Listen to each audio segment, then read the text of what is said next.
এই মরা মানুষের কথা আমরা শুনতে পারি না। ডাক দে বলবে আমার ছেলেরা, আমার মেয়েরা, ও আমার বিবি, ও আমার ছেলে, ও আমার হুজুর, ও আমার মাওলানা, আমারে আস্তে আস্তে ডলা দে। এই মাত্র আমার রুটা বাইর হয়ে গেছে, আমার গায়ের মধ্যে বড় যন্ত্রণা। আরে আমার গায়ের মধ্যে আর জোরে সাবান দিস না রে।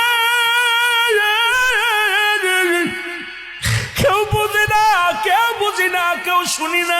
ওরে মুসলমান শুনে নাও, এই গরম পানি দিয়া যখন ডলা দিবে রে, চিৎকার করে বলবে ও আমার ভাই আস্তে আস্তে ডলা দে, আমি আর সহ্য করতে পারি না।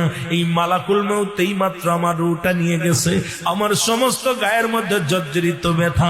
ওরে মুসলমান, কবই ব্যক্তির কথা আমরা বুঝতে পারি না।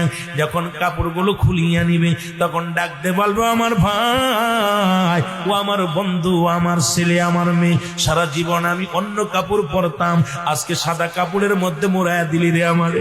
ও মুসলমান শুনে নাও, যখন আপনারে মুড়াইয়া দিবে রে মুসলমান, ডাক দে বলবে আমার এই কাপড়ের মধ্যে মুড়াস না,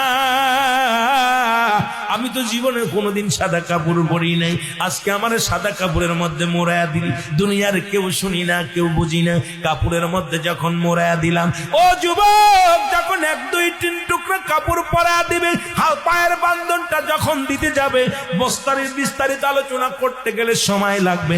আমার বাবারা আমার যখন পায়ের বান্ধনটা দিবে, চিৎকার মেরে কানবে আমার ছেলে, আমার মেয়ে, তোর বাবার পাড়া বান্ধিস না, তোর ভাইয়ের বাবার পা বান্ধিস না, তোর মার পায়ের মধ্যে আর রশি দিস না।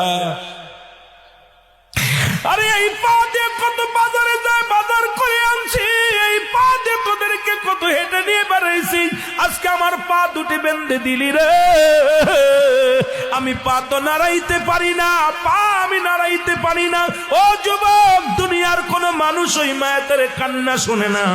মায়ের কান্না যদি দুনিয়ার মানুষ শুনতো, এই দুনিয়ার ঘর দরজা ছেড়ে পাগল হয়ে বাইরে চলে যেত। এই মানুষগুলো সংসার করতে পারতো না, এই মানুষগুলো ব্যবসা করতে পারতো না। ওই মরণের মানুষ, ওই মৃত্যুর পরে মানুষের কান্না, মৃত্যুর পরে মানুষের হাজারি, মৃত্যুর পরে করুণ কান্না যদি আপনজনের একবার কানে শুনতে পারতো,